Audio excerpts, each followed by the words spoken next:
ஒரு சம்பவத்தை பாருங்கள். முஸ்லிம் என்கிற நபிமொழி தொகுப்பில் 5678வது நபிமொழி. அல்லாஹு தஆலா ஒரு அடியானை அழைத்து, நீ இந்த நாளை குறித்து என்ன நினைத்தாய் என்று அல்லாஹ் கேட்பானாம்.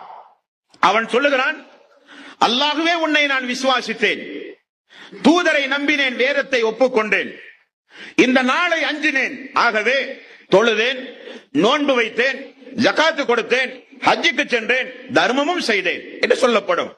உடனே அல்லாஹ் அவனை தனியாக ஒரு இடத்திலே நிப்பாட்டுவான். இதே போல அவனுடைய சதைகளையும் அவனுடைய தோள்களையும் அவனுடைய எலும்புகளுக்கும் அல்லாஹு தஆலா கட்டளை பிறப்பிப்பான், பேசுங்கள் என்று. பேசினால் அவன் செய்த இபாதத்துகள் உண்மை, ஆனால் அவன் முனாஃபிக், மக்களுக்காக வேண்டி அந்த இபாதத்தை செய்தான். உடனே அந்த மனிதன் பதறுகிறான். அப்பொழுது அல்லாஹ் பயன்படுத்துகிற வார்த்தை வதாலிக்கல் முனாஃபிக். இவன் யார் என்றால் இவன் ஒரு நயவஞ்சகன். வதாலிக்கல் லதீன யஸ்ஹத்துல்லாஹு அலைஹி. அந்த நாளில் அல்லாஹு தஆலா மிக மிக கடுமையான கோபத்தை அவன் மீது செலுத்துவான்.